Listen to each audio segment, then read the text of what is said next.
Buenos días con todos. Soy Gisela Montalvo, dirijo la Escuela de Gobierno del IDE, que es un espacio académico de formación a líderes públicos en política, en temas de gestión pública para aportar al desarrollo sostenible y al desarrollo de competitividad y buenas prácticas en nuestro país. Tenemos varios programas de formación en nuestras líneas, pero también tenemos líneas de generación de conocimiento y de investigación, que una de ellas es el proyecto de ideas urbanas, que gracias al apoyo este año de Counterpart Internacional hemos podido desarrollar esta plataforma en donde buscamos inteligenciar la información de ciudades en el país para aportar a la toma de decisiones y fomentar la participación ciudadana a nivel nacional. Quiero agradecer a nuestros 3 ponentes. Vanessa ya les va a presentar a cada uno de ellos, pero quiero agradecerles por estar aquí el día de hoy, por su puntualidad. Y como mencionábamos anteriormente, qué bueno que aprovechemos estas oportunidades, que esta dura situación que estamos viviendo como a nivel mundial, que es este confinamiento, pero estas buenas oportunidades de poder reunirnos más de 126 personas de todo el país, de varias universidades, instituciones públicas y privadas interesadas en analizar temas como el uso estratégico de los datos. Así que qué bueno que aprovechemos estos momentos para reunirnos, conectarnos. Queremos que sea un espacio dinámico, a pesar de la cantidad de gente, va a lograr hacer esta dinámica para poder contar con todas sus dudas, aportes, y solo dejarles con la invitación a que no piensen que nuestro trabajo es este webinar de 1 hora. Nuestra gestión como Escuela de Gobierno y sobre todo desde el Laboratorio de Ideas Urbanas es apoyar esta generación de conocimientos, a esta ciudadanización de la información, a este apoyo al desarrollo sostenible de las ciudades. Así que cuenten ustedes, 132 participantes que tenemos hasta el momento, con nosotros como Escuela de Gobierno para cualquier proyecto, iniciativa o análisis de algún tema que necesiten. Estamos a las órdenes para ir desarrollando. Así que muchas gracias. Tenemos ahorita ponentes a nivel internacional. Está Alicia Arias, que también quiero agradecerle de parte de Counterpart que nos acompaña el día de hoy. Ivane, dejo en tus manos. Primero vamos a tener unas palabras de Ali antes de comenzar la moderación. Entonces, Alicia Arias, como les comentaba, ella es la representante de Counterpart Internacional aquí en el país. Ellos vienen trabajando varios años en apoyo a temas de desarrollo aquí en el país y a nivel internacional. Y quisiera, Ali, que nos dé unas palabras. Muchas gracias por su apoyo y además es un honor porque ella también es docente de la Escuela de Gobierno desde hace varios años. Gracias, Gisela. Bienvenidos a todos y todas. Muy contentos desde Contraparte Internacional de estar apoyando esta idea de que el Laboratorio de Ideas Urbanas de la Escuela de Gobierno de IDE haya comenzado ya sus actividades y estas actividades son parte de lo que se producirá. Nosotros desde Contraparte, como bien nos dijo Gisela, nuestro objetivo es apoyar a las organizaciones de sociedad civil, entre esas también la academia, para generar este tipo de datos y de información y de evidencia para la toma de decisiones, pero también para generar consensos y para generar también decisiones ciudadanas más acertadas desde todos los actores. Nosotros creemos que estos sí pueden generar cambios distintos y entonces dentro de ese marco esta actividad viene mejor que nunca ahora que estamos enfrentando esta crisis. Yo creo que esta crisis sí puede ser la oportunidad de que miremos distinto las cosas, ahora que se ve la importancia de los datos y ojalá se vea que no es solo importante cuando estamos en crisis, sino cuando realmente para llevar un país. Entonces, les deseo una jornada llena de éxitos, estoy segura de que así va a ser. Muchas gracias a los expositores por estar aquí, estoy segura que sus ideas generarán muchas, no solo ideas, sino soluciones a lo que estamos pasando y serán muy útiles a todos los que los vamos a escuchar. Muchas gracias. Para aprovechar el tiempo, quiero presentarles a Vanessa Rodríguez. Ella es experta en temas urbanos. Ella dirige nuestro proyecto de Laboratorio de Ideas Urbanas y va a ser quien lidere la moderación el día de hoy. Así que, Vane, bienvenida. Queda este webinar en tus manos. Gracias, Gisela. Espero me escuchen bien. Estaba con un problema de conexión. Sí, se te escucha perfecto. Gracias. Bueno, primero quiero darle la bienvenida a todos los participantes y también a las personas que se inscribieron y que no pudieron conectarse.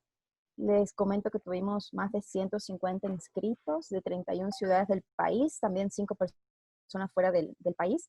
Y como les decía antes del evento, del Carchi al Macará, tenemos personas de ciudades pequeñas, medianas y grandes, así que estamos muy contentos de poder llegar con el conocimiento que vamos a construir hoy a rincones muy distantes del país, que de otra forma sería muy distinto que tuvieran este acceso. Así que, en primer lugar, un agradecimiento a todos los presentes y quisiera invitarlos también a que compartan la sesión de hoy en sus redes sociales y que usen el hashtag Ideas Urbanas.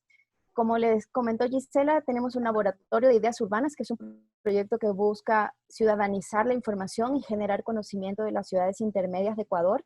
Lo que hacemos es consolidar, analizar, visualizar los datos públicos existentes y que actualmente están dispersos en varios repositorios en el país. Actualmente, por la coyuntura, estamos haciendo el monitoreo a la gestión urbana frente al COVID para extraer lecciones aprendidas y retroalimentar las políticas públicas locales, buscando a que las ciudades puedan ser más resilientes y puedan enfrentar mejor sus futuras crisis.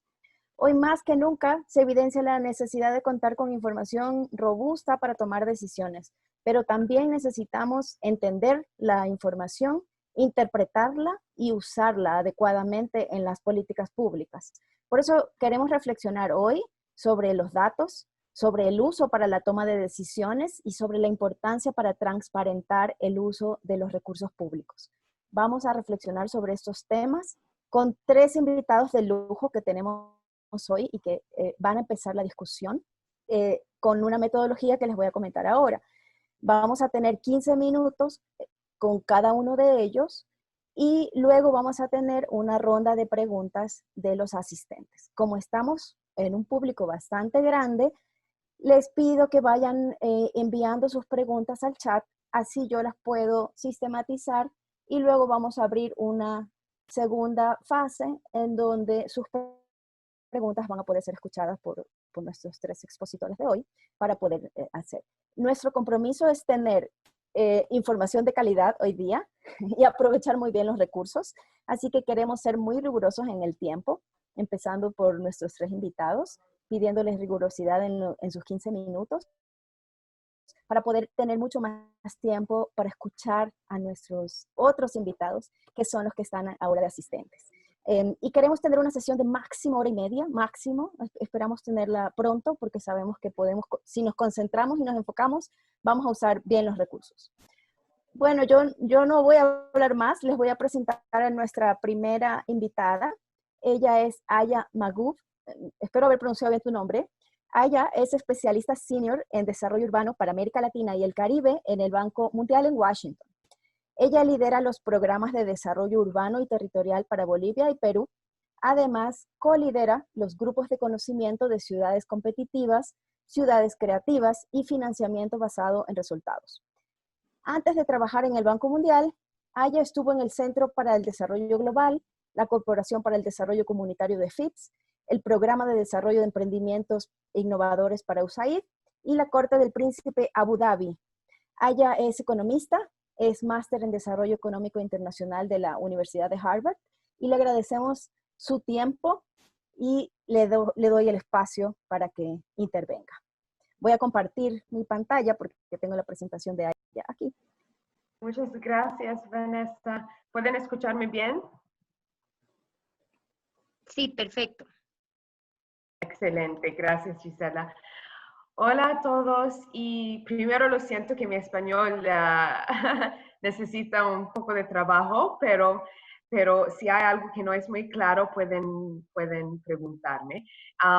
Estoy muy contenta de estar con ustedes hoy, especialmente con Ideas Urbanas, porque están haciendo trabajo muy importante y en un tiempo cuando es muy importante poder enfatizar la importancia del uso de evidencia para formular políticas públicas. Voy a presentar la perspectiva del Banco Mundial y las experiencias que hemos tenido recientemente apoyando a ciudades y países en usando datos para informar sus políticas públicas ligadas a desarrollo urbano. No veo la presentación, no sé, Vanessa, si puedes verla y solamente yo no puedo. Okay, Esta ahora. Gracias.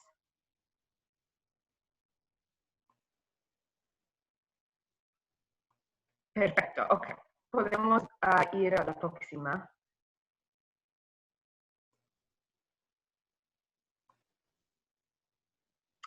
Así voy a comenzar con unos ejemplos de cómo vemos los cambios, ¿no? La tendencia global de usar datos más en la formulación de políticas urbanas.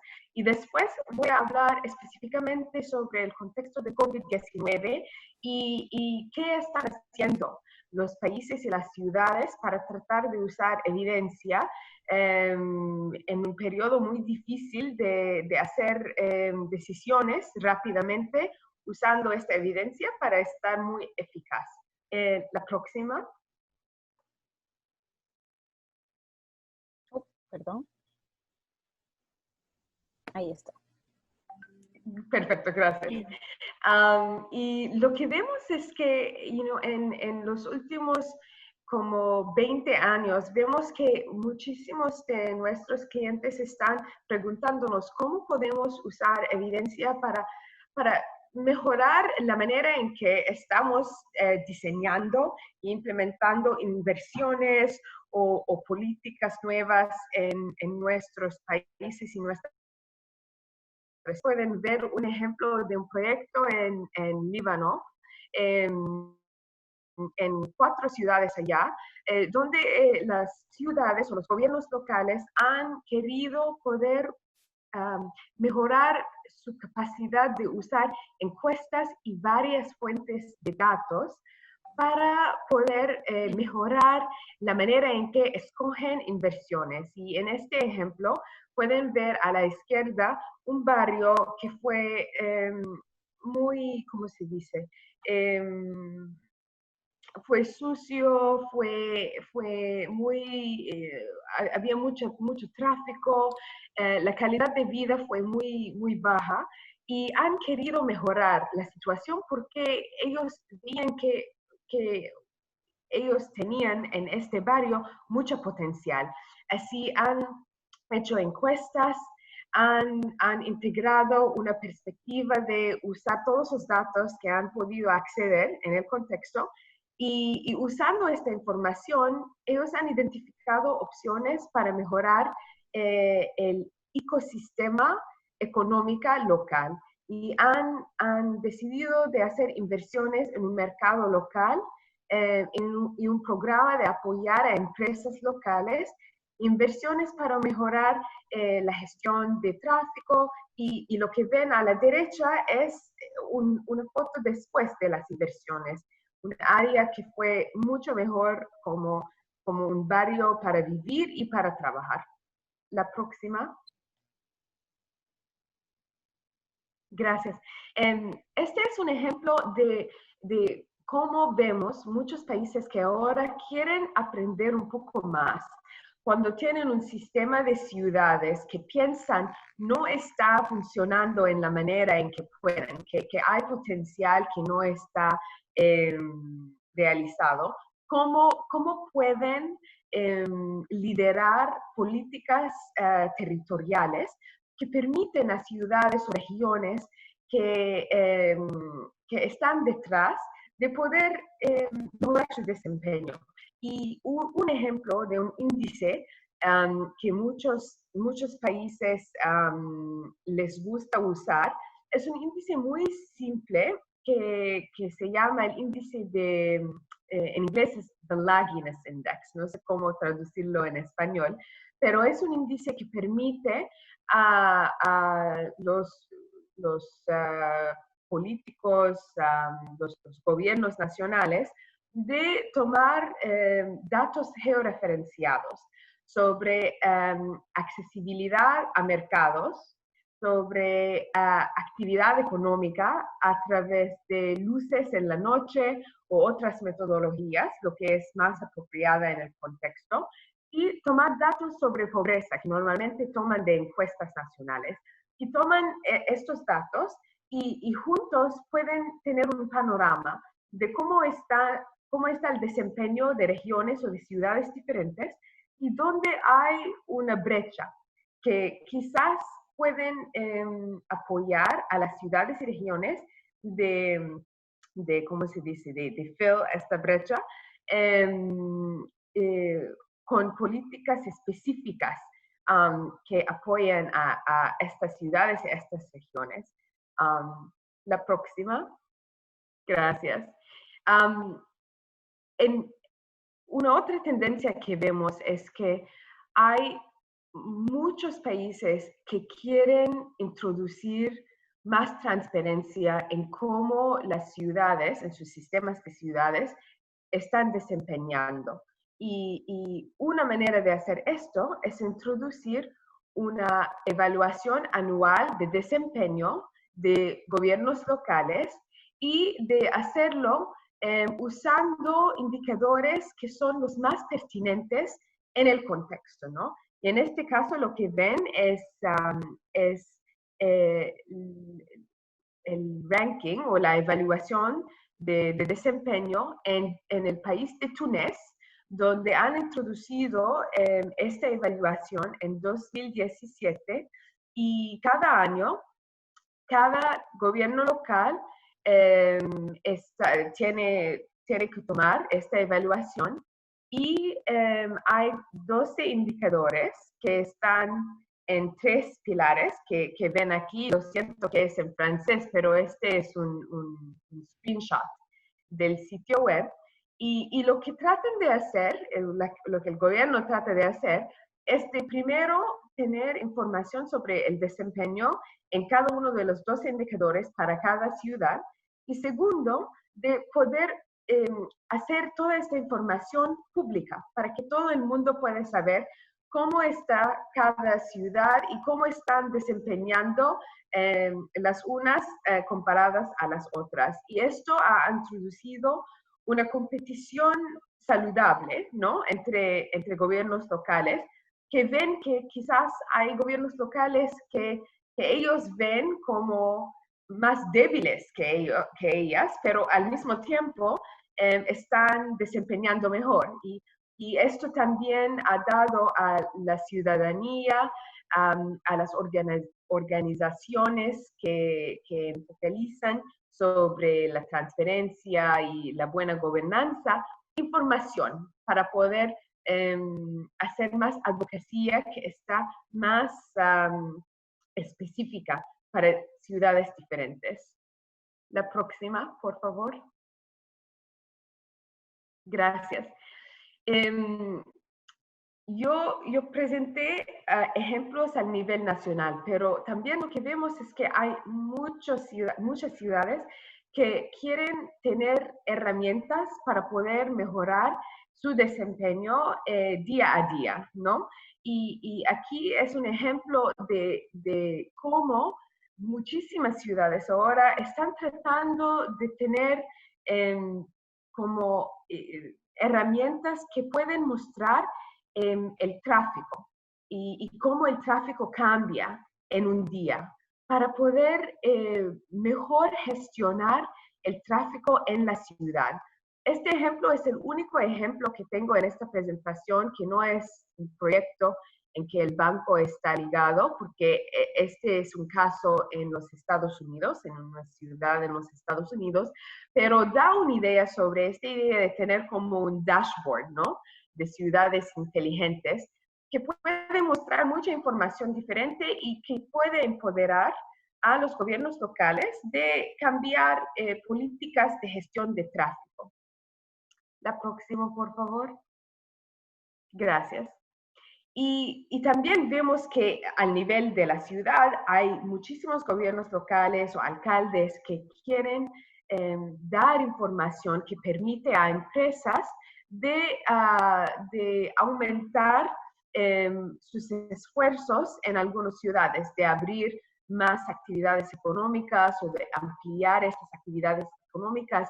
Y un ejemplo de una manera de hacer esto está ligado a Doing Business, que imagino que muchas personas aquí conocen a este índice de Doing Business, que trata de mostrar cómo países y en países como ciudades diferentes, cómo están desempeñando en dando servicios a empresas. Y en este ejemplo que yo muestro aquí, es en Egipto, donde hay algunas ciudades que han querido enfocalizarse sobre permisos de construcción y licencias para tiendas, porque después de hacer un análisis han visto que estos permisos y estas licencias toman demasiado tiempo y que esto está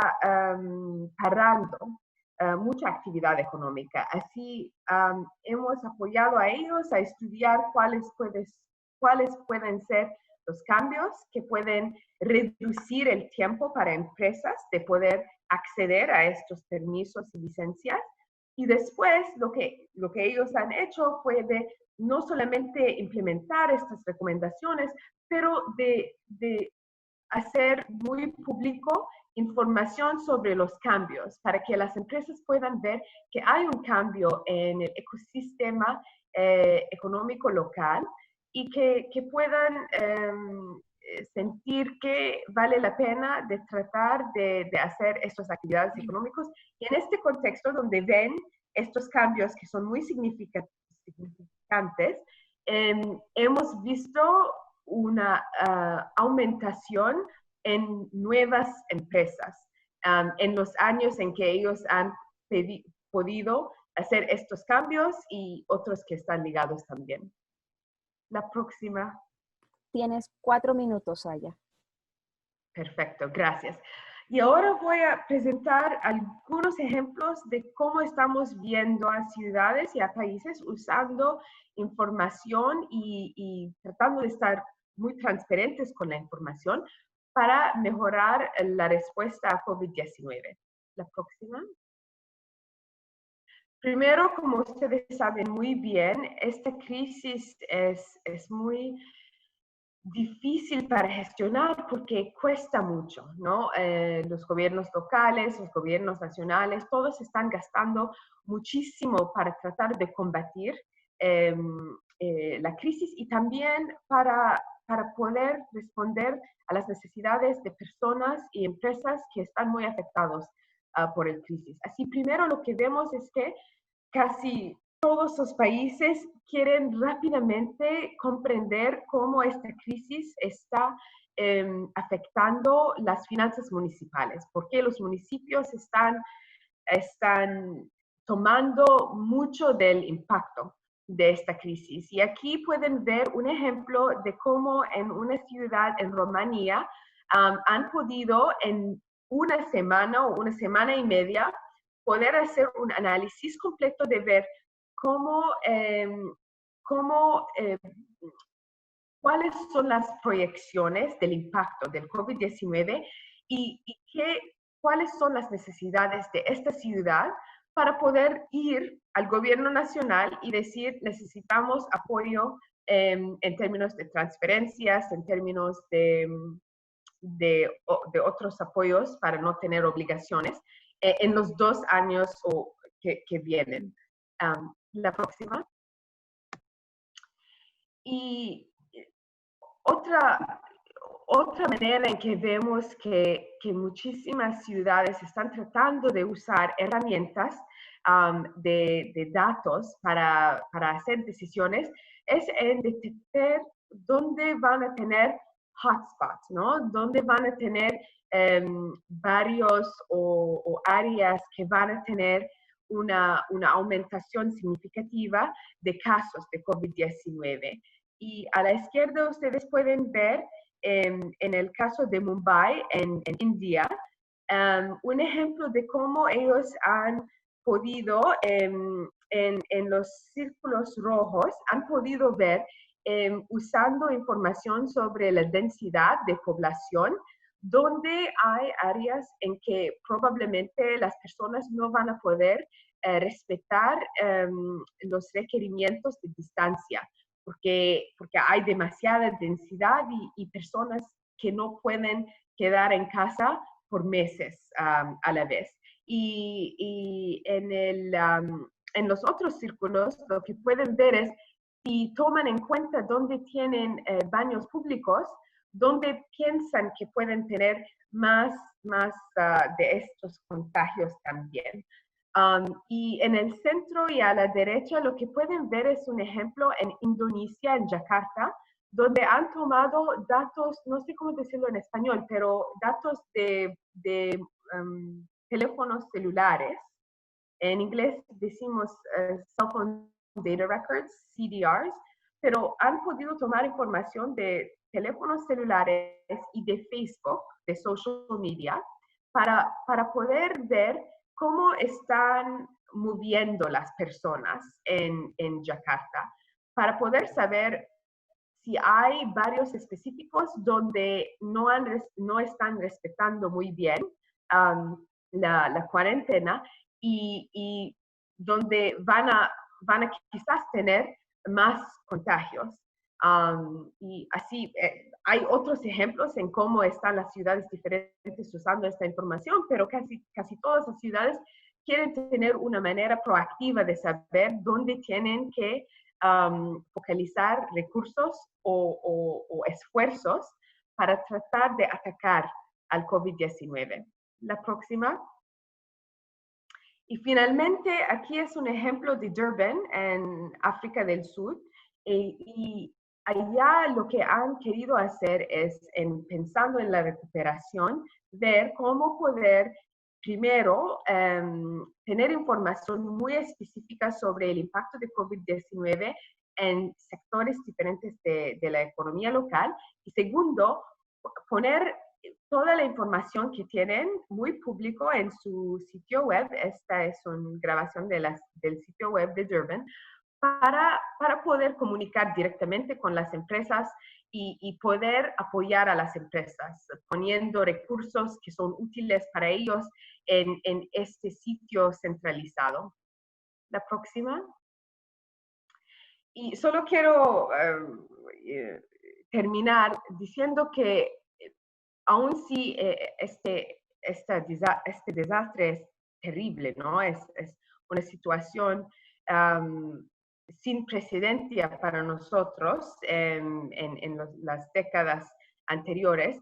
Hay un silver lining, decimos silver lining en inglés, pero algo positivo ligado a esta tragedia es que vemos que muchísimos gobiernos locales y gobiernos nacionales están viendo que es importantísimo tener datos, tener información que es muy creíble para poder hacer decisiones, porque ahora no tienen tiempo y no tienen flexibilidad con recursos.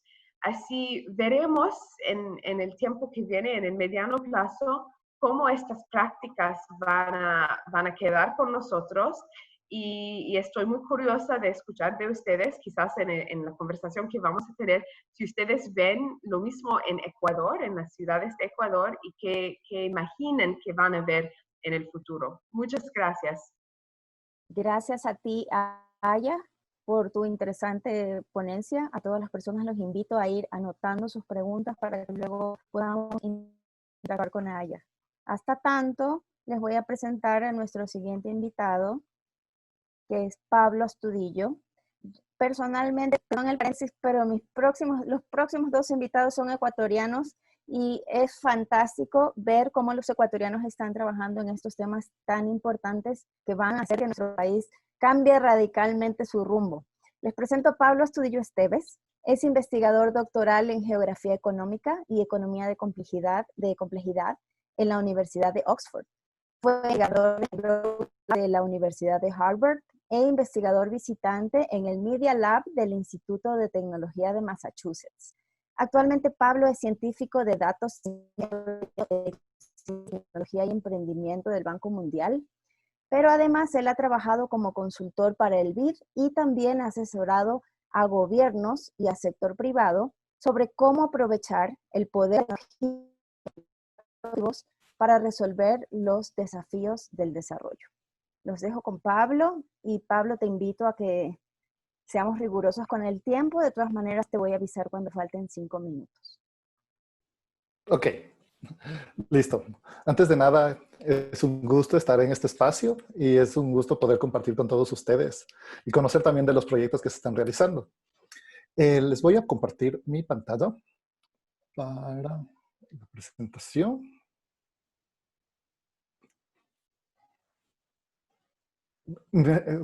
Solo para comprobar, ¿sí se puede observar la presentación? Sí, está perfecto. Sí, perfecto. Entonces, lo que voy a conversar un poco es justamente sobre este tema, sobre analítica de datos para las tomas de decisiones. Y lo que me voy a enfocar un poco son en 3 ejemplos particulares de herramientas analíticas y visuales que pueden servir para la toma de decisiones, ya sea a gobiernos o la toma de decisiones también en emprendedores y a la sociedad civil. Estos proyectos los hemos realizado, bueno, los 3 proyectos son uno relacionado con el Ecuador y la productividad. Esto es parte de mi proyecto doctoral que lo realizamos con Oxford y el MIT. La segunda parte es sobre un proyecto que lo desarrollamos para el Banco Interamericano de Desarrollo, justamente sobre toma de decisiones para redireccionar la inversión para desarrollo vial en toda la región andina. Y el último proyecto es un proyecto que estamos en proceso justamente con el Banco Mundial, que es en Japón, y para comprenderlo, sé que es el ecosistema de innovación de todo el país. Entonces, verán, para empezar, en el caso del Ecuador, primero los datos. Ok, algo interesante era que todos esperamos o todos esperaríamos que las decisiones que se hagan en el país sean basadas en datos. O sea, a veces cuando estás en este ambiente, es como que es impensable pensar que hay personas que no toman decisiones conociendo la realidad local, inclusive no saben la disponibilidad de datos que existen.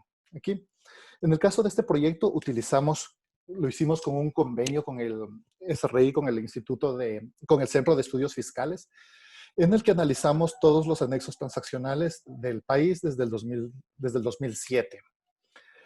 Y lo que antes de presentarles la investigación per se, les iba a enseñar las herramientas que desarrollamos paralelamente a esto y que han sido presentadas acá en el país.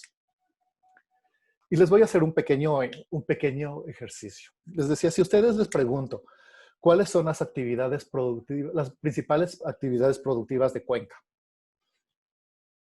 ¿A qué se dedica Cuenca y cuáles las principales actividades de manufactura de Cuenca, por ejemplo? Obviamente, si son especialistas, si saben Cuenca, posiblemente tendrían una idea.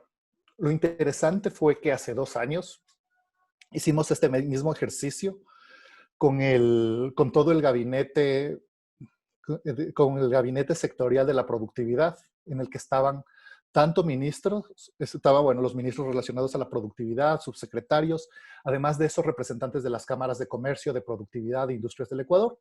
Y les hicimos una pregunta similar. O sea, ustedes esperarían que si son los expertos de la productividad del Ecuador, deberían saber al menos qué está sucediendo en los diferentes territorios, al menos tener una imagen,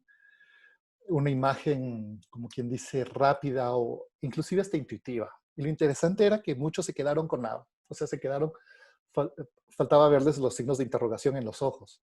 Y decía, ese es el gabinete de productividad del Ecuador. Y la segunda pregunta era, ¿por qué? O sea, ¿qué harían si ustedes necesitan saber esa información? Cada uno decía, ok, deberíamos, contratar a alguien que vaya y que empiece a bajarse las bases de datos que existen en el INEC, que empiecen a cruzar datos de población, de número de empresas, luego deberían irse a la superintendencia de compañías, saber qué existe ahí, o al SRI, etcétera, etcétera. O sea, un proceso que te demoraría 3 semanas, 4 semanas, que deberían pagar a una persona al menos unos $2,000, $3,000 por una consultoría rápida para tener por ejemplo, un rápido diagnóstico de lo que sucede en cada cantón o en cada provincia. Entonces, nosotros, justamente en el trabajo que realizamos con datos del SRI, les presentamos esta cosa, que con cuestión de clics podías ir Azuay, en el que habíamos compilado toda esa información. Podías ir a Cuenca, ahí buscabas donde están industrias manufactureras, y ahí podías observar tanto en como dice, el porcentaje que te ocupa, que es la industria manufacturera, ingresos que te genera o en función de números de empresas. Y la cuestión que en menos de 5 segundos puedes tener acceso a todo lo que sucede a nivel cantonal en el país. Perdón, no sé si se puede observar en la pantalla la animación. Estamos viendo, Pablo, sí. Ah, perfecto. Exactamente.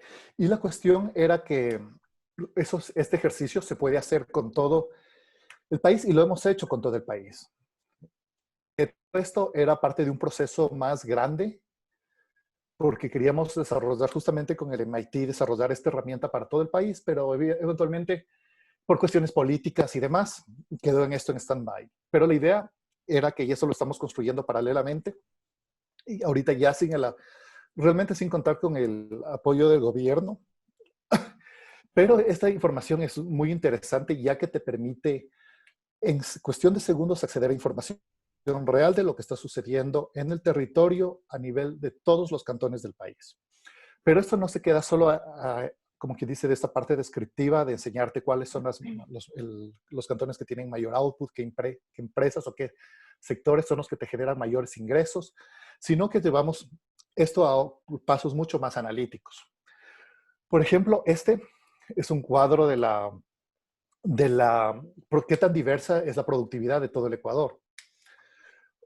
Igual, es un análisis cantonal y que lo tienes en herramientas, como quien dice, y lo has presentado en herramientas visuales, en herramientas intuitivas, pese a que atrás de todo esto hay ¿cómo se llama? Hay mucho análisis económico. Eventualmente el resultado para un tomador de decisiones pueden ser dashboards que te enseñan información a tiempo real sobre la situación de los diferentes cantones del país. En este caso, había lo que está ahorita proyectándose, es lo que se llama la complejidad de conocimiento productivo, que te indica cuáles son los cantones que son más competitivos a nivel del país. Y algo interesante de esta parte también era que estos son indicadores que se han probado y hay muchas publicaciones científicas, incluido publicaciones en Science, en el que te indica que este indicador es es uno de los mejores indicadores de crecimiento local, de crecimiento económico, el de complejidad económica. Y aquí bastantes personas inclusive la presentadora que me antecedió, debe conocer mucho de esto porque esto es una herramienta de las que fueron desarrolladas en Harvard y MIT. Y la cuestión era que tenemos esto listo para el Ecuador y se lo ha desarrollado y te provee información en cuestión de segundos sobre la realidad local. Y como les digo, a nivel cantonal, si aquí quisieran saber de Santa Fe, del cantón Santa Fe o del cantón Tigüinza, pueden entrar y observar cuál es la información real a tiempo real a cuestión de clics. Y lo interesante de esta forma de utilizar los datos es que no solamente te ahorra tiempo, sino que también te ahorra recursos. Porque como les decía anteriormente, cuando conversábamos esto en el Consejo de la Productividad del Ecuador, ellos decían que gastaban demasiados recursos pagando en consultorías, a veces para saber como quien dice, para conocer solo su región o solo para saber qué nuevas actividades económicas pueden desarrollar. Dentro de este mismo análisis, pudimos, sí, Pablo, espero que se puedan ver todas las... ok. Las animaciones. Bueno, este fue otro proyecto es básicamente del mismo proyecto en el que podemos experimentar con todos los encadenamientos productivos del país. Llevamos más la parte de analítica a utilizar modelos de Machine Learning para saber cuál es la posibilidad de que aparezca una nueva empresa o emerja una nueva actividad económica en cada cantón del Ecuador. Esto estamos prediciendo con un 80% de precisión. Y lo interesante de este modelo, para darle así una imagen, para contarles algo muy anecdótico, era que nosotros pusimos en este modelo cuál era la potencialidad de que sobre los food trucks en Quito. Lo interesante era que se sabía que era la peor idea, este modelo nos decía es la peor idea de invertir en Quito en cosas de comida, y esto para emprendedores podían saber antes. Por ejemplo, este es otro proyecto que lo estamos realizando para focalizar inversión en la región andina con el BID.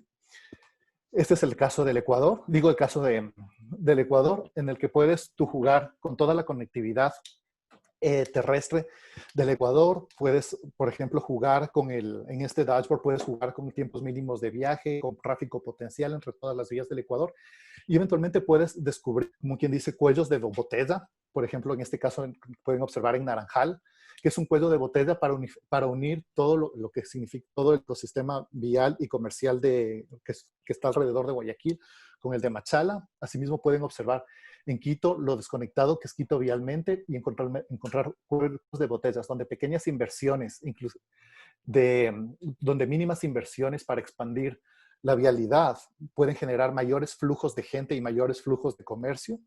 Esa es la idea atrás de este proyecto. Esto va a salir en el 2020. Esto es parte de un reporte que está sacando del BID sobre inversión y infraestructura vial para la región andina. Esto lo hicimos para todos los países, etcétera, etcétera. Y el último que quería comentarles es sobre los ecosistemas de emprendimiento de Japón. Este es un proyecto que está en el proceso en el que estamos analizando todas las redes humanas de emprendedores, inversionistas, de donde estudiaron los fundadores de los startups en Japón, en qué áreas tecnológicas se están desarrollando y cómo se está conectando todo el ecosistema de japonés, porque el objetivo de esto es nuevamente hacer que otra vez retome Japón el liderazgo global en temas de innovación, y ahora estamos observando esto en contexto COVID y cómo esto se está reorganizando. Y son ejemplos muy claros en el que existe mucha analítica atrás de estos proyectos, pero que en forma de dashboards presentas de una forma fácil para que las personas puedan tomar decisiones. Estos son los resultados, ahí está, bueno, en japonés obviamente, y son los puntos críticos de todo el ecosistema de innovación japonés donde se deben centrar muchos esfuerzos nuevamente. Y, en fin, estos son pocos ejemplos de este tipo de proyectos que pueden ayudar a la toma de decisiones, ya sea para inversionistas, ya sea para gobierno, ya sea para emprendedores. Y la idea detrás de esto es que existe una gran cantidad de datos disponibles en todo lado donde ven existen datos. Lo importante es saber cómo utilizarlos, cómo aprovecharlos, y lo más importante, es importante las capacidades analíticas para procesar los mismos, pero lo más importante es cómo facilitas este acceso a los datos para que un tomador de decisión pueda tomar decisiones más acertadas. Y también, si quieres, eso te permite también como una forma de public accountancy, no sé cómo decir, o sea, es como de rendición de cuentas, para que también la sociedad vea dónde su gobierno está invirtiendo y si tiene lógica las inversiones o no tiene lógica las inversiones. Entonces, muchas gracias. Esto era. A ti, Pablo, muchísimas gracias por presentarnos este punto de vista macro de cómo el uso de la información la pueden usar las naciones, especialmente para toma de decisiones en materias económicas. Vamos a ir a la siguiente presentación, a un nivel mucho más micro, de cómo esos datos también se pueden consolidar, como lo hacemos nosotros en el laboratorio urbano, utilizando específicamente para el desarrollo urbano y para las ciudades intermedias del país, que son las que están creciendo más rápidamente, y en varias dimensiones, no solamente en la económica, sino también en dimensiones importantes para las ciudades como servicios básicos, como infraestructura y gobernabilidad, por ejemplo, que son algunos de los indicadores que nosotros usamos en nuestro laboratorio urbano. Bueno, y justamente la tercera persona que va a intervenir ahora es asesor en visualización de datos de nuestro laboratorio. Se llama Eric Cuenca. Su campo de estudio es la visualización de información. Usa varios enfoques basados en técnicas de visualización de información y minería de datos para comprender los aspectos temporales y espaciales de los datos. Eric es investigador postdoctoral en Ciencias de la Computación en la Universidad de Lovaina, en Bélgica. Tiene un PhD en Ciencias de la Computación en la Universidad de Montpellier, en Francia. Es profesor de la Universidad Yachaitec y, como les dije, trabaja en el Laboratorio de Ideas Urbanas y es nuestro asesor en visualización de datos. Eric también es otro de estos ecuatorianos que está haciendo un gran trabajo en temas de visualización, así que los dejo con él y por favor, Eric, 15 minutos para poder luego abrir las preguntas. Muchas gracias, Vanessa. Muy buenos días con todos. Igualmente me sumo a las gracias por esta invitación. Creo que los datos pues son el nuevo petróleo del siglo XXI, entonces tenemos que saber explotarlos. Voy a compartir mi pantalla para comenzar la presentación. La estamos viendo ahora. ¿Están viendo? Bien. La presentación del día de hoy voy a comenzar hablando sobre la importancia de la visualización de información y también sobre un poco las bases de esta importancia. Cómo podemos llegar a nosotros poder implementar una correcta visualización de información y también pues algunos ejemplos. Al final voy a presentar un demo que hemos realizado en conjunto un poco con el Laboratorio de Ideas Urbanas de la Universidad de los Hemisferios para analizar de forma local la evolución del virus en el Ecuador, la evolución a nivel cantonal del virus. Quisiera comenzar con un ejemplo que siempre es muy útil para entender cualquier concepto, ¿no es cierto? En este ejemplo podemos ver que estamos visualizando la campaña militar de Napoleón en Rusia, de 1802 a 1813. Creo que todos han escuchado esta frase que es: una imagen vale más que 1000 palabras, ¿verdad? Este es el ejemplo claro. Esta carta fue hecha por Charles Minard en el año de 1850, me parece, ¿sí? Y pues nos muestra la evolución del ejército de Napoleón hacia Rusia, cuando fue la invasión de Rusia en el año de 1812. Lo interesante de esta carta es que pues, puede plasmar bastante información, sobre todo en un mapa de 2 dimensiones, encima de esta carta, incluyendo bastantes variables. Por ejemplo, vemos que incluye la geografía. Vemos aquí como pues inicia en la ciudad de Kovno, que es el límite entre Polonia y Rusia. Sí, también la dirección, si ustedes se fijan en el color un poco plomo y también el color negro. Además, pues podemos ver que el tamaño de las tropas de Napoleón, ¿sí? Aquí vemos, pues, por ejemplo, el grosor de esta capa, que es mucho más gruesa que el grosor de la capa negra. Quiere decir que el número de soldados que pues, se comenzó la invasión en este punto es menos que el número de soldados que regresó. Entonces pueden ver pues cómo esta evolución también un poco en el tiempo iba disminuyendo hasta llegar a Moscú, y una vez de Moscú regresado. Entonces este ejemplo es muy práctico para poder ver cómo la visualización de datos se transforma en información y transforma en conocimiento para pues justamente una toma de decisiones o saber qué pasó. Inclusive nos muestra la temperatura. Si ustedes se fijan aquí, tenemos una escala desde el 0 hasta el -30 y podemos ver cómo la temperatura fue disminuyendo, la verdad, cómo la temperatura bajó, subió, y al mismo tiempo cómo pues los soldados pues iban regresando. Hoy en día yo creería que esta visualización sería considerada como una infografía. Creo que todos hemos escuchado este tema de infografía, ¿verdad? La infografía no es más que una visualización, vamos a decir, estática, que no tiene interacciones, pero que igual transmite información, ¿no es cierto? Es muy práctica y pues hoy en día todas las redes sociales están llenas de estas infografías. Pero esta infografía pues es desde hace más de 80 años. Desde la época hasta ahora. ¿Podrías ¿sí? hablar un poquito más alto, por favor? No Perdón. estamos escuchando bien. Gracias. Ahí, sí, perdón. Entonces voy a... Desde esa época, como les decía, pues han evolucionado los distintos tipos de visualización.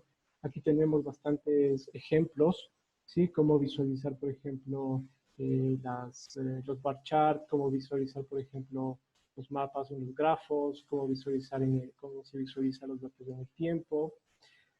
Entonces, esto me lleva a la definición de visualización de información, ¿sí? La definición de información, partimos de los datos, pues los datos son, vamos a decir, universales. Cada momento que nosotros estamos, inclusive ahora, pues generamos datos, ¿verdad? Y si nosotros estamos viendo una presentación, por ende estamos generando datos. El Zoom está guardando nuestros datos.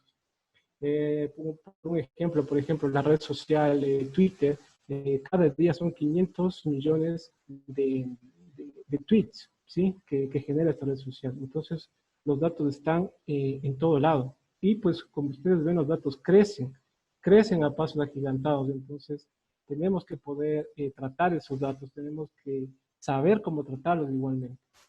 Y sumamos los datos a una representación visual, ¿sí? Como ya mostramos aquí, por ejemplo, tenemos la representación visual para ver la evolución en el tiempo, o para ver los bar chart. Los bar chart. Tenemos que, pues, podemos llegar a un análisis de una extracción de conocimiento. Entonces, la visualización de información es la reunión de datos, de representación visuales y también de técnica de interacción. Si ustedes se dan cuenta, en la infografía nosotros no tenemos una interacción, sí es una imagen estática, no existe la forma de hacer un zoom, no existe la forma de filtrar en un rango de tiempo, o por ejemplo de filtrar una sola variable. Por ejemplo, yo quisiera ver solamente esta capa de color negra, no lo puedo hacer, es una imagen estática. Pero la visualización de información nos dice que es la unión de estos tres variables, ¿no es cierto? Los datos, la representación visual y las técnicas de interacción. Cuando hablo de técnicas de interacción me refiero al filtraje, ¿sí? Podemos filtrar una variable, ya no quiero esta, quiero las otras. Quisiera ordenar por importancia y también quisiera hacer un zoom, centrarme en una parte de mis datos. Todo este conjunto de métodos me lleva a una extracción y un análisis correcto de conocimiento. Como objetivo el objetivo general de la visualización de información y el análisis visual, entonces es explorar, ¿sí? Tenemos que poder explorar los datos. De alguna forma nosotros tenemos que poder navegar y por ende interactuar con los datos, ¿no es cierto? Para poder llegar a hacer un análisis, un análisis propio tal vez de nosotros, llegar a sacar conclusiones de esos datos. ¿Cómo llegamos a hacerlo esto? Pues presentando gráficamente los datos, utilizando los diferentes tipos de visualización y como objetivo final, pues, de expresión de conocimiento. Podemos agregar estos 4 objetivos en 2 macroobjetivos, es decir, que nos permite a la gente, ¿sí? a la persona que va a tomar la decisión, a los usuarios, de explorar estos datos, ¿sí? De analizar esos datos por medio de las gráficas, guiándole nosotros, diciéndole qué es lo que tiene que ver, ¿sí? Dándole las herramientas para que los usuarios pues, puedan filtrar los datos o puedan explorar de una mejor manera estos datos. Bien, los datos. Hemos hablado, ¿no es cierto?, datos dinámicos y datos complejos. Un dato dinámico que evoluciona en el tiempo, que cambia en el tiempo. ¿Sí? Datos complejos pueden ser datos que nosotros, como conversaron los expositores anteriores, pues tenemos datos de la producción que son relacionados, ¿verdad?, que pertenecen a un cantón o que pertenecen a una región en específica. Algunos ejemplos como para contextualizar estos datos, tenemos los datos de las redes sociales. ¿Sí? Yo creo que todos tenemos redes sociales, sabemos que es una red social, por ejemplo el Facebook, el Twitter, el Instagram, el LinkedIn, ¿verdad? Detrás de esta red social, pues los datos están relacionados. Cierta persona es amigo de tal persona, ¿no es cierto?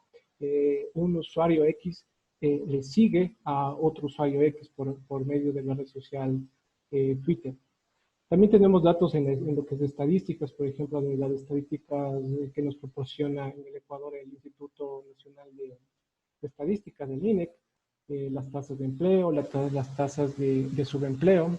En finanzas, pues tenemos cómo evoluciona, por ejemplo, el dólar en el tiempo, ¿no es cierto? Caídas, bajas. Y pues en marketing y ventas yo creo que eso es muy importante porque En la economía actual, pues sabemos que justamente ahora por esta crisis, prácticamente todo, en todos los campos hay una baja en ventas.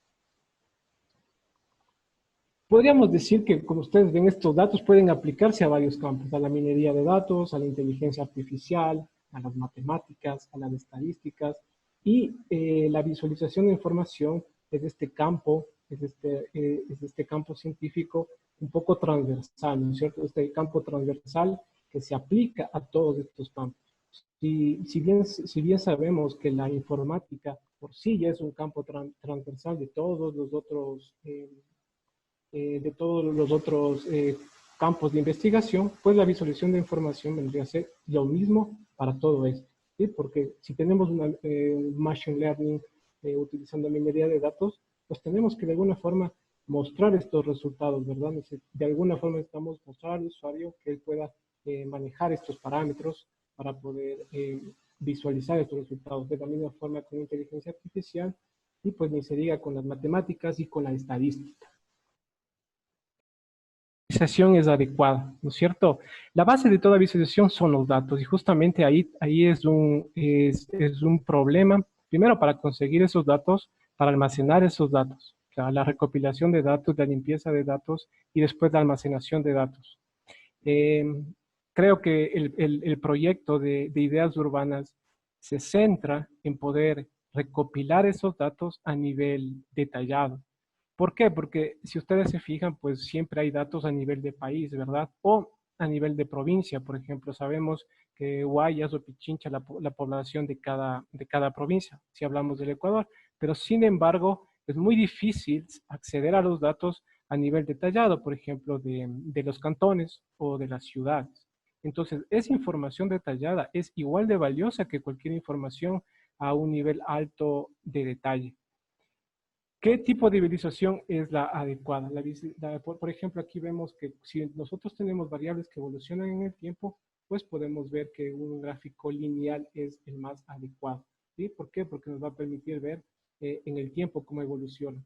Si tenemos variables que en cambio son categorías, pues ya podemos visualizar un bar chart. ¿Sí? Y por ejemplo, si queremos centrarnos en una zona, o sea, si sabemos que la localización de una zona es muy importante para nuestro análisis, pues necesitamos de un mapa. ¿Sí?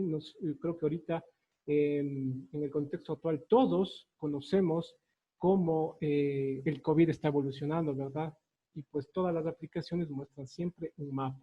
Y el color significaría el número, esta variable cuantitativa, qué tan fuerte es en cierto sector, ¿no es cierto?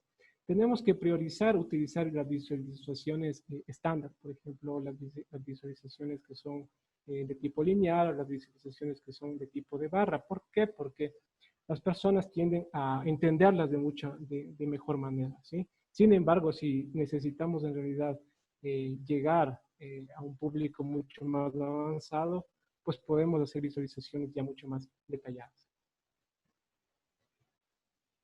El propósito de la visualización es comunicar, ¿sí? El propósito de la visualización no es hacer un gráfico y listo, presentar los datos, sino comunicar, cómo interpretar y cómo explicamos estos datos.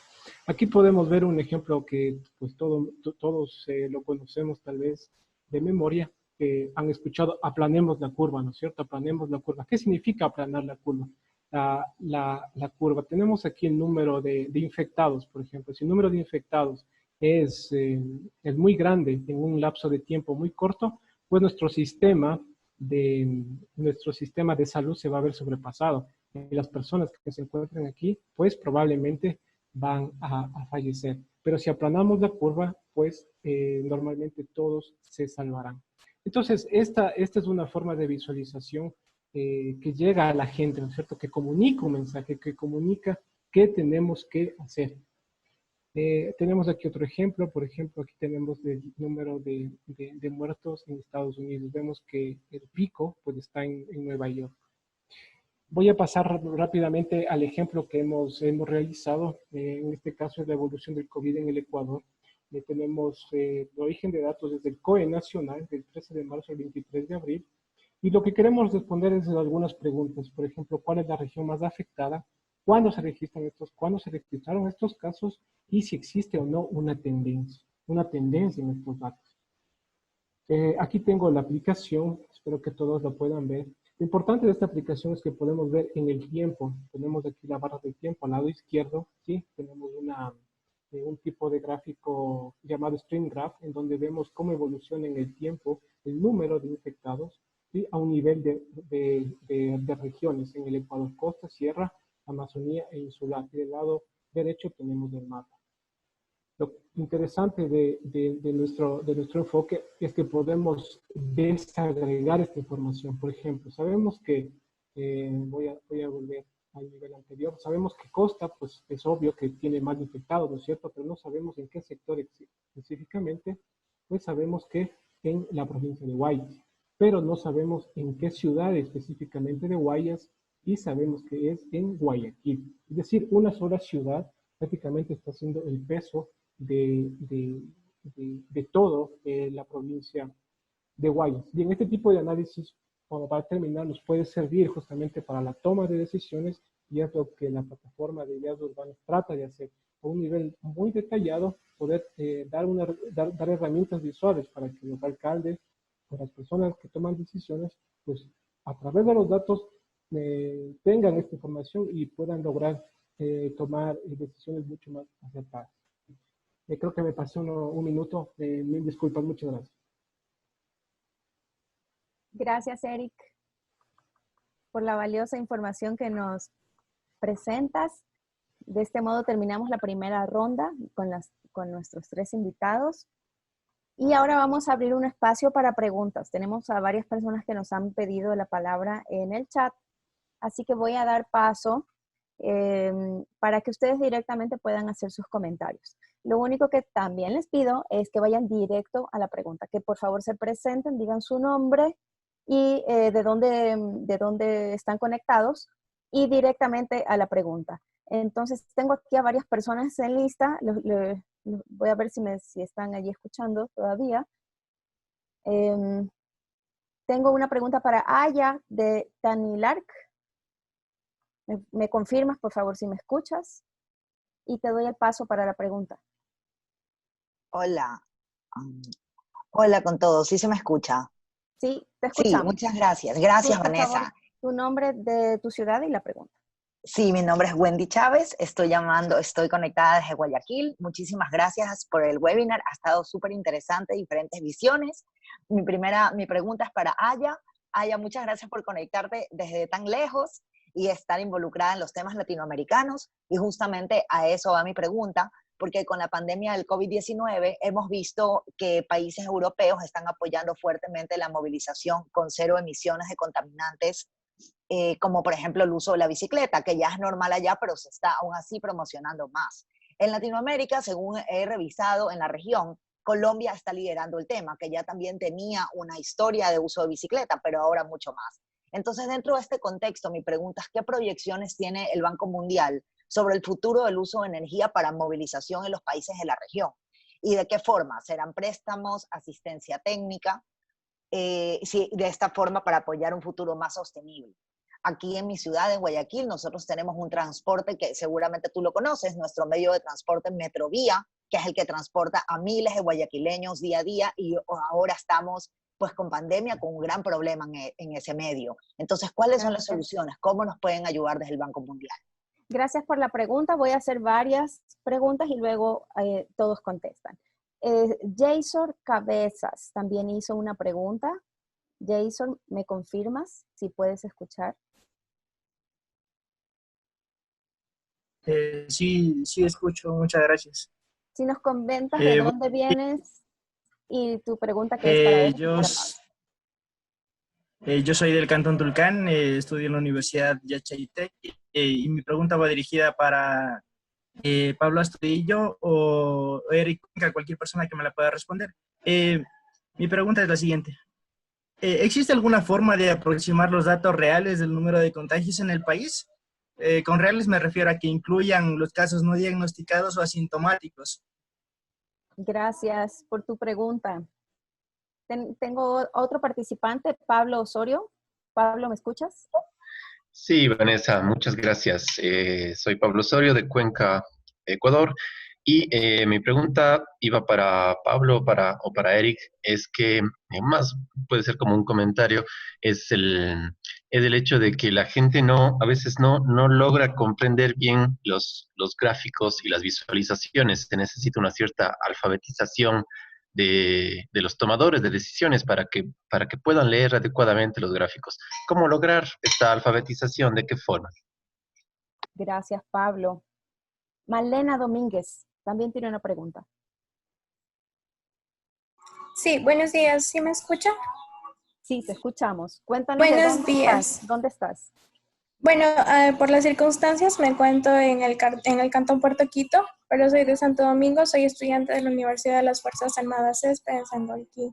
Y bueno, mi pregunta iba dirigida para el señor Eric Cuenca y el señor Pablo Osorio, y realmente en la situación en la que nos encontramos nos hemos dado cuenta de que realmente hay muchas falencias en la información que se presenta y hay tantos datos que tienen controversia que si nos hemos dado cuenta que no sabemos utilizar la información para la toma de decisiones. ¿Cómo actuar ahora que ya estamos en esta crisis y sin tener esa capacidad de poder hacerlo adecuadamente?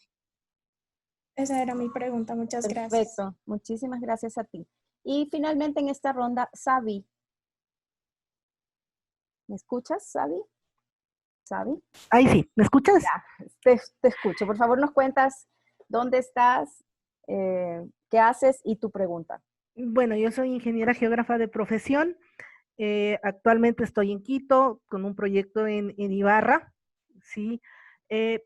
Mi duda va abierta, es una duda que realmente no sé quién me la pueda responder. Definitivamente esta crisis ha demostrado que el mayor problema que tenemos como país es la falta de datos, la mala calidad y la dispersión de la misma.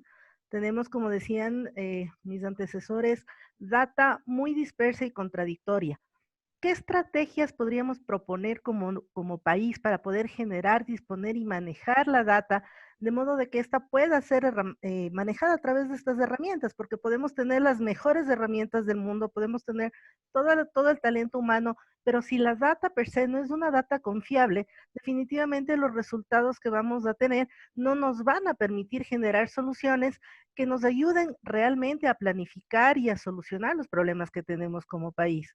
No sé a quién va dirigida, porque realmente no creo que sea algo que nos competa a ninguno de nosotros, que esté en nuestras manos resolverla. Gracias, Sabi, por tu pregunta. Y ahora le devuelvo la palabra a nuestros invitados para que contesten. Empezamos por Aya. Gracias, Vanessa, y gracias por la pregunta sobre el desarrollo sostenible. Ahora estamos, porque estamos en una hora de crisis, estamos apoyando a la mayoría de países del mundo con apoyo muy rápido, ¿no?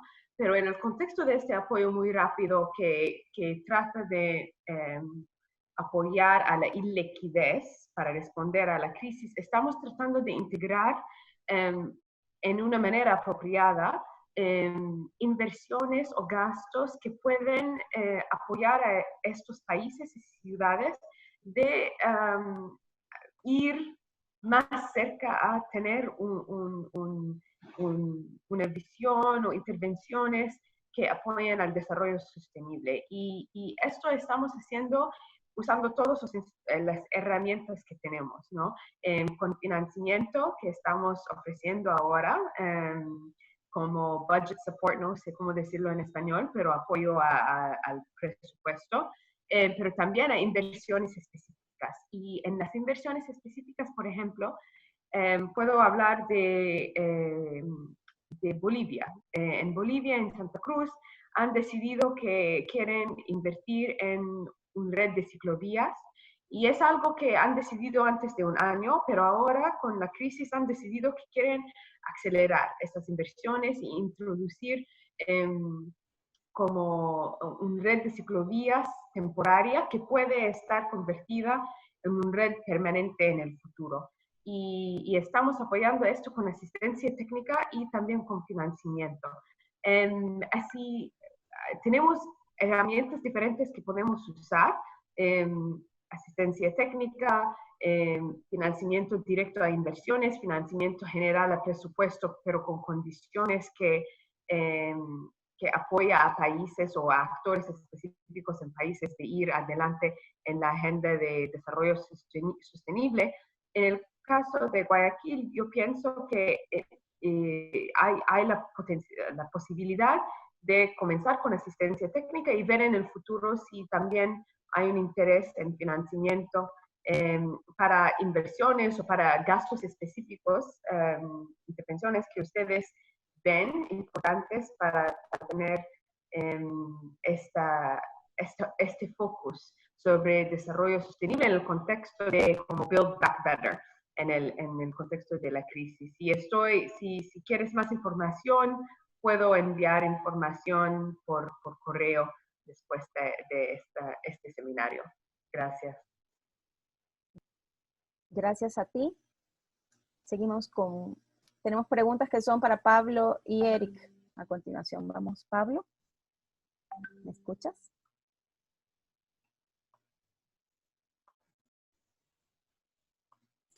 Y lo que decía, verás, primero el tema de confiabilidad de datos y disponibilidad de datos depende mucho de la institucionalidad. O sea, los datos dependen de quién los está generando y qué tan confiable es la institución que los genera. Si empiezas por ejemplo, a socavar como se lo ha hecho al INEC y tanta cosa, eventualmente empiezas a desconfiar de los datos que tiene el INEC. Y esa es una cosa muy importante de la institucionalidad, qué tan respetable y qué tan confiable es la institución que está a cargo de, por ejemplo, del manejo de datos públicos. Y solo cuando la institución es confiable, tú vas a confiar en los datos que ellos te están generando y eventualmente eso mismo es como se llama lo que te da, como que te permite tomar mejores decisiones. Y esa es como quien dice la primera fase de la disponibilidad, qué tan confiables y cómo se pueden hacer. La segunda parte era que el problema de los datos, en serio, es porque el problema de las estadísticas es que no es algo, pongamos la palabra sexy, para un tomador de decisiones. O sea, si yo soy un político y mi propuesta de campaña es organizar los datos del Ecuador, realmente que es algo muy necesario, nunca ganaría. O sea, si te pones a hacer eso, porque no es políticamente visible y no se ve el valor que tienen los datos, pese a que son súper valiosos para cualquier actividad que tienes y te da un poder muy grande para cualquier cosa, pero no es algo, como quien dice, algo que te da visibilidad política. Eso es un problema, porque los datos no son sexys y eso tiene que ver con la institucionalidad. O sea, si tienes una institución, como digo, como el INEC, que no se sabe qué hace, si como quien dice, la afectas, etcétera, etcétera, etcétera, etcétera, la gente primero no confía y también la gente no se preocupa porque no sabe para qué sirve. Y eso viene relacionado con la tercera parte, que viene con la alfabetización de datos. Y que si la gente no está consciente de los datos que se necesitan, de la potencialidad que se tiene a entender los datos, obviamente no vas a prestar atención a estas instituciones, etcétera, etcétera. ¿Cómo logras la alfabetización de datos? Es necesario, como se llama, necesario empezar a trabajar en estos temas más desde las escuelas. O sea, en los datos que hubieron de educación, el Ecuador tiene uno de los rangos más bajos de América Latina y del mundo en la facilidad, ¿cómo se llama? Por ejemplo, de los estudiantes para entender, para procesar información abstracta, que era uno de los datos escalofriantes. Y eventualmente esto te conlleva que eventualmente no puedas entender lo que es un datos y eso, y vienen con problemas desde hace años, y es algo que se debe fortalecer. Y con respecto a la última, con la aproximación para tratar de tener una aproximación más real de los casos COVID, la respuesta, ¿cómo se llama? La respuesta para esto es por muestreo aleatorio. Solo así puedes encontrar casos asintomáticos, casos sintomáticos, como muestreo aleatorio, como lo están haciendo, empezando recién a hacer en Quito, que eso es según lo que he visto, y esa es la única forma que puedes. O sea, tienes un montón de aproximaciones que podrías sacar, como utilizas en otros, como quien dice, para realizar otro tipo de modelos, pero en este caso, como es de salud pública, tienes que ir a las herramientas las más certeras y que podría ser por muestreos aleatorios, básicamente eso. Gracias, Pablo, por responder a las preguntas. Y ahora, Eric. Creo que yo me sumo a lo que nos respondió Pablo. En realidad, aquí el gran problema son los datos. Como conversábamos al comienzo, creo que de todas las exposiciones, Si tenemos incertidumbre en los datos, pues obviamente los resultados no van a ser los fiables. Entonces los datos, si ustedes se fijan, los datos son el primer paso de todo este proceso hasta llegar a la toma de decisiones, a la visualización, pasar modelos de diferentes tipos matemáticos o estadísticas. Si tenemos instituciones que no tratan los datos con responsabilidad o que los datos son inciertos, pues sería muy difícil llegar a datos reales de información, a tomar decisiones correctas. Eso en el caso del COVID, como para responder a la pregunta de los personas asintomáticas, ¿verdad? Yo creería que para solventar este problema, es decir, se puede cruzar información, ¿no es cierto?, de una institución con otra. Veíamos que si bien es cierto los COEs, pues si ustedes siguieron esta evolución de los datos, los COEs publicaban información y después publicaron información errónea, volvieron a corregir, un fin de semana no lo publicaron. ¿Qué tipo de confiabilidad nos da eso, verdad? Creería que esos casos solo pasan en países que no manejan con responsabilidad los datos, como es el caso, lamentablemente, del Ecuador. Pero si cruzamos ese tipo de información, por ejemplo, con los decesos del registro civil, pues podríamos tener ya prácticamente una tendencia por ejemplo, si cruzamos los decesos del año pasado, el 2019, con los decesos de este año, de enero del 2019, febrero, marzo, abril, con los decesos de este año, pues podríamos ver en realidad si hubo un incremento o no y de cuánto fue ese incremento, es decir, cruzando bastantes variables. No es lo adecuado, pero pues podríamos solventar este problema. Con temas de la alfabetización de datos, y de igual manera me sumo a lo que expresó Pablo, pues necesitamos poder comprender estos datos, necesitamos poder saber qué decisiones tomar a partir de estos dashboards, de las visualizaciones, ¿verdad? Justamente las visualizaciones son herramientas que nos ayudan a tomar estas decisiones. Es decir, no es que la herramienta nos va a decir, usted tiene que tomar tal decisión, siempre va a ser el político o la persona encargada de la institución la que va a tomar, pero es una herramienta que le va a guiar a la toma de decisiones. Una buena forma, pues yo creo que son este tipo de reuniones, de seminarios, que pues nos reúne a todas las personas que estamos interesados en los datos. La última pregunta era sobre la dispersión de los datos. Sí, pues justamente en el proyecto de ideas urbanas pues tenemos ese problema de que los datos están dispersos, inclusive no son tan fiables, datos repetidos en varias instituciones. Trabajar en un repositorio global de datos sería muy interesante por parte ya a un nivel provincial o de gobierno. Sé que el INEC tiene un repositorio global, pero no están todos los datos de todas las variables ahí. Sin embargo, pues se ve que nos falta bastante por tener un repositorio global, pero justamente ese es el problema que tenemos ahora y la solución de los proyectos de observación urbana o de los proyectos de datos urbanos. Creo que esos son todos. Me parece que había una política de datos, ¿o no? Creo que si hablamos de política de datos, pues creo que se añade a lo que es esto de los repositorios generales de datos.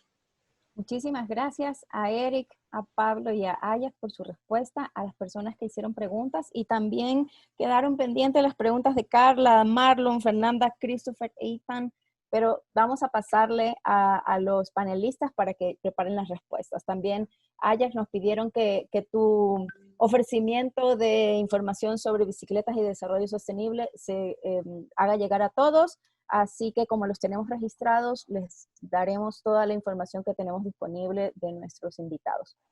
En honor al tiempo queremos cerrar, pero antes queremos pedirles que abran por favor sus cámaras para tomar fotografías, registrar el evento y difundir. Así que por favor si pueden abrir sus cámaras y poner sus sonrisas como si tuviéramos datos perfectos, como si todos pudiéramos analizar e interpretar adecuadamente los datos, así, sonriendo. Muchísimas gracias. Estamos tomando las fotos. Vamos a hacer varias porque hay un equipo bastante grande. ¿Me confirman si estamos tomando las fotos? ¿Sí? Una más. Bueno, muchísimas gracias nuevamente a todos por estar aquí, por esta fantástica participación. Y bueno, yo le dejo nuevamente la palabra a Gisela. Bueno, Vane, muchas gracias. Gracias a todos por habernos acompañado. Gracias por compartirnos sus conocimientos, tanto a Aya como a Pablo y a Eric. Estos espacios para nosotros son muy importantes. Lamento el que no podamos, en honor al tiempo de todos, de nuestros ponentes y participantes, abrir más preguntas, pero estamos abiertos, como dijo Vane, a que nos las envíen y nosotros poder generar este diálogo con nuestros ponentes y con nuestros expertos. Así que estamos para apoyarnos, para inteligenciar información de nuestras ciudades, para poder utilizar mejor los datos. Me encanta que entre las preguntas que llegaron vemos la necesidad de todos de cómo utilizamos mejor los datos, cómo mejoramos la toma de decisiones a través de este acceso oportuno a los datos, y es lo que nosotros estamos haciendo como plataforma de ideas urbanas aquí en el país, y es obviamente todo lo que están haciendo los demás son aportes maravillosos, pero desde nuestra parte también poder que la ciudadanía tenga acceso a la información de manera sencilla, útil y oportuna para que pueda servir de manera pública, abierta y gratuita para toda la gente. Nosotros estamos en etapa ya de desarrollo de esta plataforma, así que la estaremos compartiendo, estaremos trabajando en conjunto con las distintas organizaciones que hacen proyectos similares o en macro para poder dar esta información a todos y que sea útil para la ciudadanía. Así que gracias a todos.